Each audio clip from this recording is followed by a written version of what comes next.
Good morning my dear student.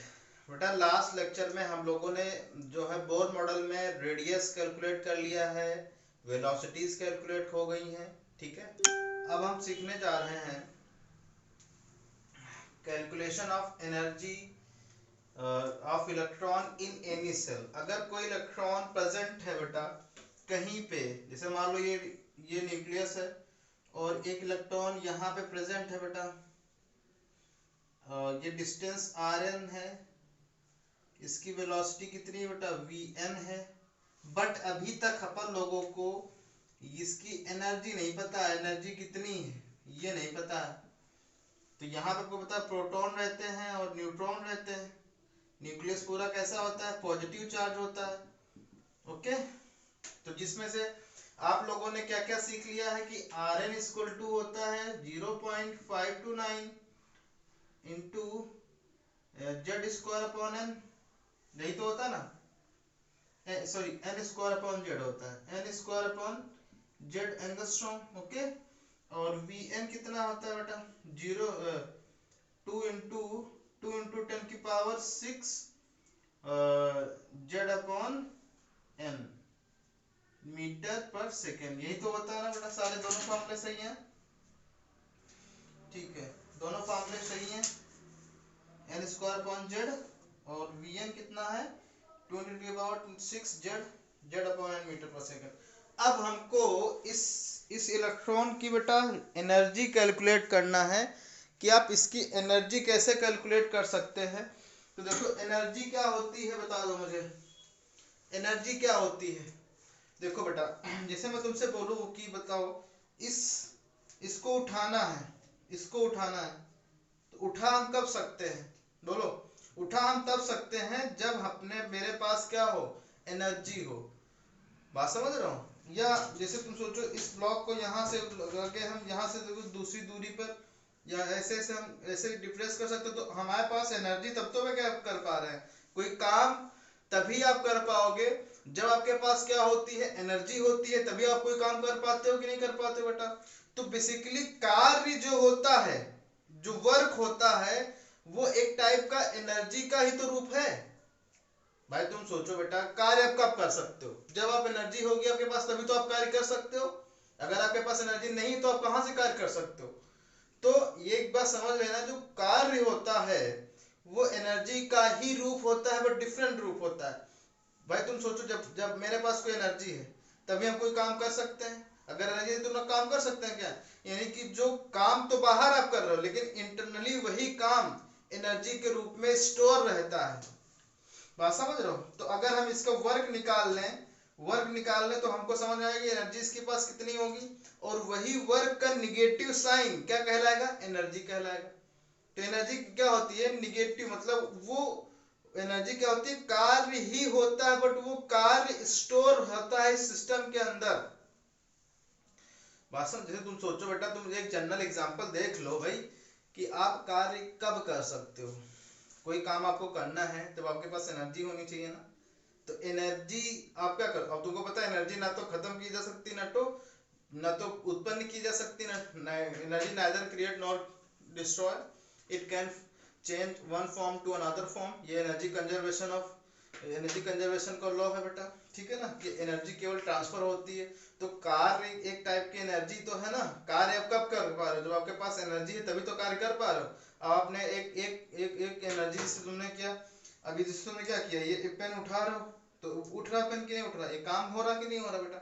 अब काम पर क्या होता है बेटा, वर्क क्या होता है, वर्क होता है F into D. Work F क्या होता है, फोर्स, और D मतलब क्या होता है, डिस्टेंस। ये आपको पता है कि डिस्टेंस तो ये है, और फोर्स आपको पता है कि इनके बीच अट्रैक्शन फोर्स लग रहा है। तो W बराबर क्या आ जाएगा बेटा, F क्या हो जाएगा k जेड ई square upon R square attraction force, और इनटू आर, डी कितना डिस्प्लेसमेंट आर है, तो ये आर से आर कैंसिल हो जाएगा बेटा। बोलो ये आर से आर कैंसिल, तो W बराबर कितना आ जाएगा, k जेड ई स्क्वायर अपॉन आर, और यही क्या है बेटा, एनर्जी है।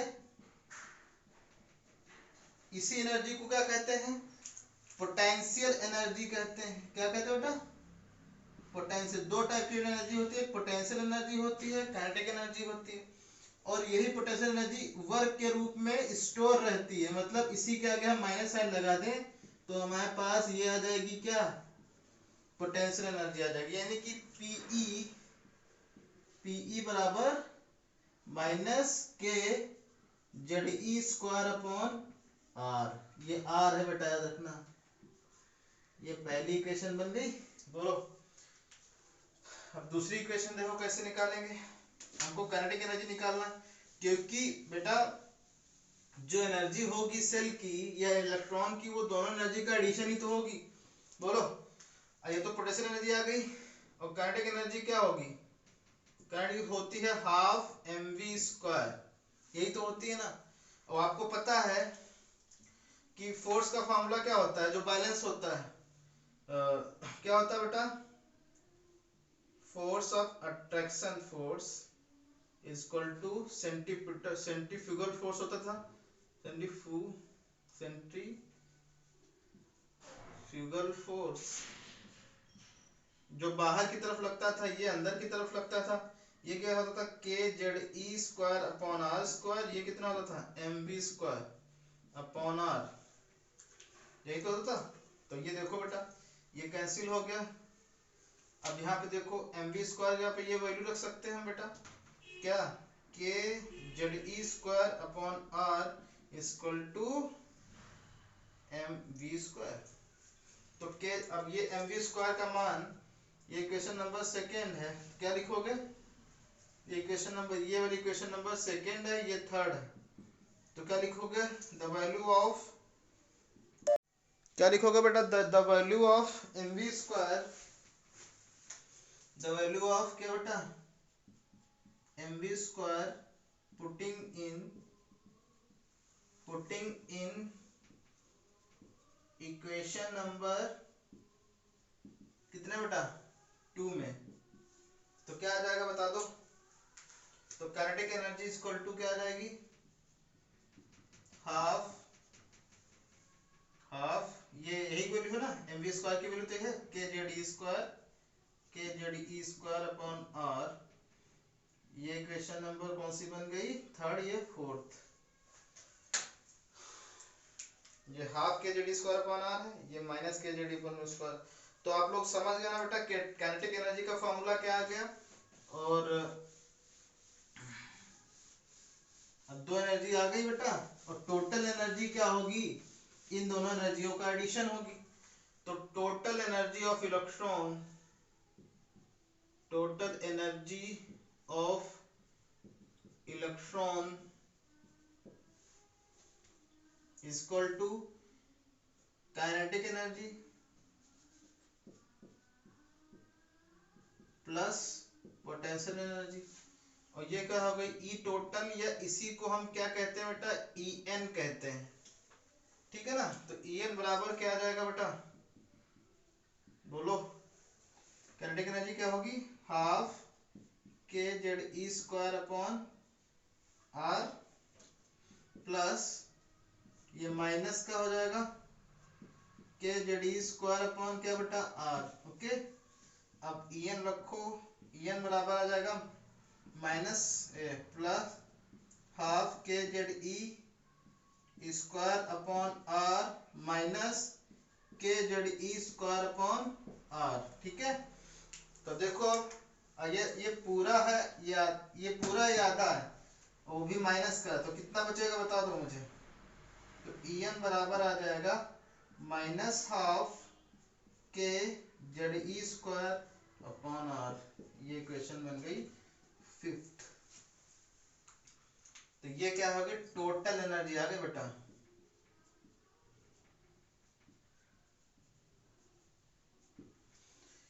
ठीक है, टोटल एनर्जी आ गई। अब आप लोग क्या देख रहे हो, क्या देख रहे हो बेटा, बताओ कि जो एनर्जी होती है वो दो टाइप के, टोटल एनर्जी होती है, टोटल एनर्जी बेटा वो कितनी होती है बता दो, वो होती है माइनस हाफ के जेड स्क्वायर अपॉन आर, ठीक है ना। और पोटेंशियल एनर्जी कितनी होती है, पीई कितनी होती है बेटा पोटेंशियल एनर्जी, ये भी वही होती है -2kZe²/r। और काइनेटिक एनर्जी कितनी होती है, वो प्लस की होती है, नहीं सॉरी यह माइनस आएगा ना, प्लस की ½ kZe²/r।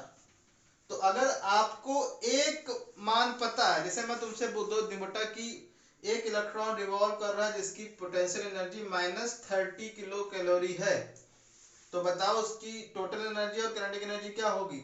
तो 30 है माइनस की 30 है, तो ये कितनी हो जाएगी, ये भी सेम टू इसकी वो 30 की आधी हो जाएगी, यानी कि -15 किलो कैलोरी, और उसी वही 15 के प्लस का फॉर्म लिख दो, वो हो जाएगी काइनेटिक एनर्जी। ठीक है ना।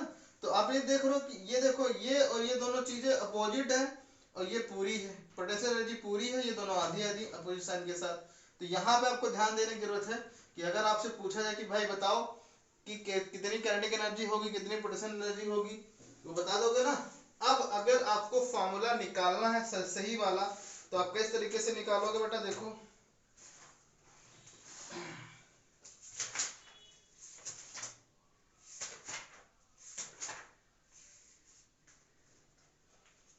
अब देखो, अब यहाँ पे जो आपने लिखा है ये टोटल एनर्जी जो En लिखा है बेटा, वो कितना आया है बता दो। वो En आया है माइनस का, En कितना है बेटा, -½ kZe²/r। ये n कर दे रहा हूं मैं। अब क्या करना है, इक्वेशन नंबर ये 5th बनी थी, तो क्या लिखोगे, E की equation, in equation 5th putting the value of Rn। अब Rn की वैल्यू कितना होती है बेटा, n²h²/4π² यही तो होती है ना बेटा, n²h²4π²m⁴ ठीक है ना, यही होती है ना। तो En में रखो, En -½ kZe² ये वैल्यू रखो Rn की, क्या हो जाएगी, n²h²/4π²m⁴ अब ये कहाँ चला जाएगा बेटा, ये चीज तो ऊपर चली जाएगी यहाँ पे, तो क्या जाएगा बेटा, En -½ क्या जाएगा, kZe² इंटू 4π²m⁴ ये आ गया बेटा, बोलो। अब आपको क्या करना है, अब देखो एक और तरीके से कर सकते हो, कैसे,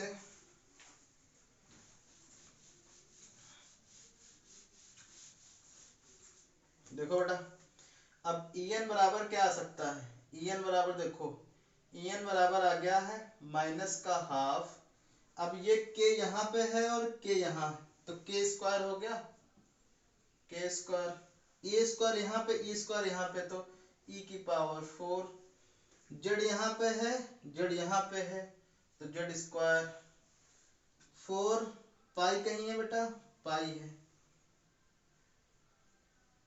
4 या यहाँ पे हम लिख दे रहे हैं 4, यहाँ लगा दे रहे हैं 4, और ये π² अपॉन n²h², ठीक है, यही तो है ना बेटा। देखो k² e⁴ m भी तो है इंटू m, अब ये m क्या है, m ऑफ इलेक्ट्रॉन है, ठीक है, ओके बेटा।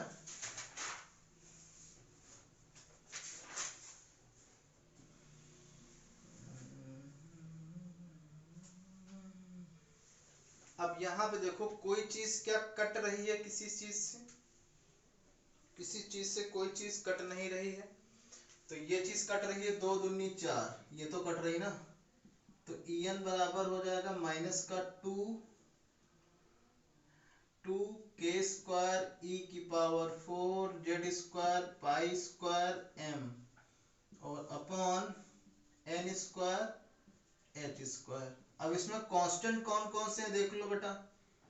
कांस्टेंट हो गए तुम्हारे माइनस का 2 k स्क्वायर e की पावर 4 पाई स्क्वायर और m of electron, mass of electron. और ये h भी तो है बेटा, h भी है h स्क्वायर।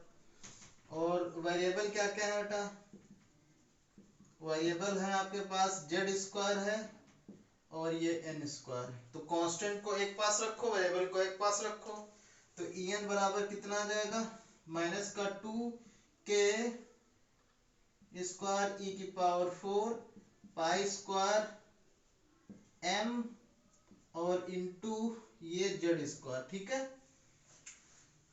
और अपॉन ये हो जाएगा h स्क्वायर और इंटू यहाँ पे हम लोग कर दे रहे हैं n स्क्वायर, ठीक है ना। तो वेरिएबल थे। अब इसकी वैल्यू होती है कितनी, जब कैलकुलेट की गई तो En आ गया बेटा -13.6 z square upon n square electron volt, ठीक है। ये फॉर्मूला आ गया बेटा, ये चीज,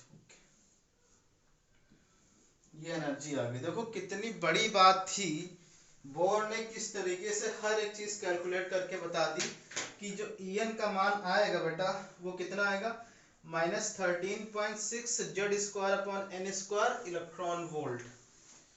ओके, तो अब आप देख सकते हो कि कितनी उस इलेक्ट्रॉन की, जो इलेक्ट्रॉन रिवॉल्व कर रहा है एटम के अंदर, ठीक है ना, सेल के अंदर रिवॉल्व कर रहा है, उसकी एनर्जी इतनी आ गई En की, यानी कि nth सेल में जो इलेक्ट्रॉन रिवॉल्व कर रहा है बेटा उसकी एनर्जी इतनी होगी, ठीक है ना। बात समझ रहे हो, वो भी किसमें होगी, electron volt, joule, kilo joule, ये सब चीज़ तुमको बता चुका हूँ क्या क्या रिलेशन होता है। अर्ग में अगर आ जाए, कैलोरी में आ जाए तो आप कैसे कैलकुलेट करोगे, ये सारी चीजें आपको मैंने बता दी हैं बेटा। अब देखो ये आपके फॉर्मूले पता हो गए, सारे फॉर्मूले आ गए आपके पास, ठीक है। बस आपको फॉर्मूले याद रखना है, कौन कौन से। एक तो Rn का फॉर्मूला क्या था, 0.529 n square upon z angstrom आया था। और Vn कितना आया था बेटा, 2 × 10⁶ z अपॉन n इलेक्ट्रॉन, नहीं, मीटर पर सेकेंड, ये आया था। और En आ गया, ये फॉर्मूला En कितना आ गया, -13.6 ये z स्क्वायर अपॉन, या इसको ऐसे भी लिख सकते हो, -13.6 z square upon n square electron volt. तो ये तीन फॉर्मूले आ गए जो रदरफोर्ड नहीं कैलकुलेट कर पाए थे बेटा, इन्होंने वो चीज कैलकुलेट करके बता दी, ठीक है ना। अब देखो बोर मॉडल के अकॉर्डिंग जो इलेक्ट्रॉन किसी भी सेल में अगर रिवॉल्व कर रहा है तो उसकी जो रेडियस होगी बेटा वो ये होगी, उसकी जो वेलोसिटीज होगी वो ये होंगी, और उसकी एनर्जी वो होगी ये होगी। जैसे मैं तुमको क्वेश्चन के फॉर्म में दे दूं कि फाइंड आउट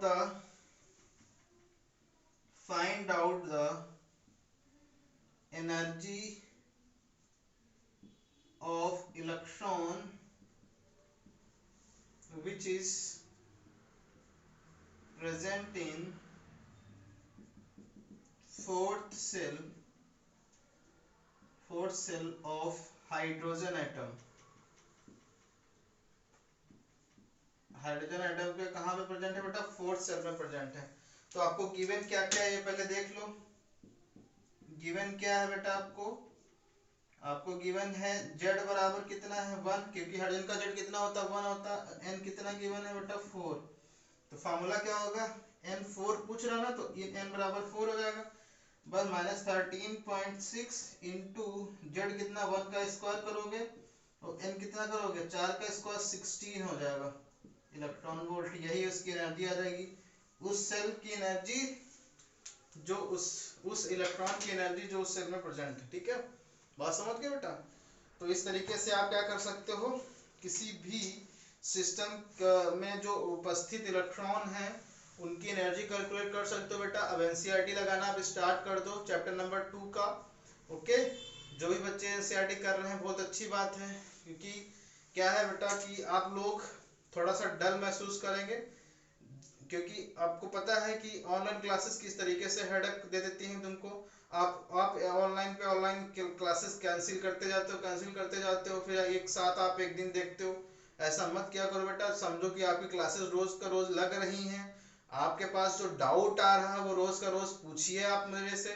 आप जितना मेरे से इंटरेक्ट करेंगे उतना आप चीजें समझेंगे, क्योंकि ये जिम्मेदारी आपकी है। ठीक से किया ना बेटा। इस कोविड-19 के चक्कर में आप वर्चुअल क्लासेस के थ्रू आपको जो है चीजें दी जा रही हैं। दूसरे जो स्कूलों में, दूसरे जो जो है इंस्टीट्यूट्स में ये चीजें नहीं हो रही बेटा। गवर्नमेंट कॉलेजों में इस तरीके से पढ़ाई नहीं हो रही है, तो समझ जा रहे हो कि कितने आप आगे निकल रहे हो अगर आप पढ़ाई कर रहे हो तो। बात समझ रहे हो, क्योंकि ये टाइम दोबारा नहीं आएगा। जो जो टाइम आपको मिल रहा है ये बहुत ज्यादा टाइम है आपके पास। अब इस टाइम को चाहे आप बर्बाद करो और चाहे इस टाइम को आप आबाद कर लो। अब अपने आप को इस तरीके से मॉडिफाई कर लो कि दुनिया आपके जो है पीछे हो जाए। ठीक है ना, कर सकते हो आप, जितना भी कोशिश करना चाहो तो कर सकते हो। ओके बेटा, तो आप परेशान मत हो, मेरे से इंटरेक्ट करते रहिए। और बोर डाउन मॉडल आपका खत्म होता है यहाँ पे। ओके बेटा, अब इसमें कमियां क्या हैं ये हम लोग सीखेंगे नेक्स्ट लेक्चर में। ठीक है बेटा, थैंक यू।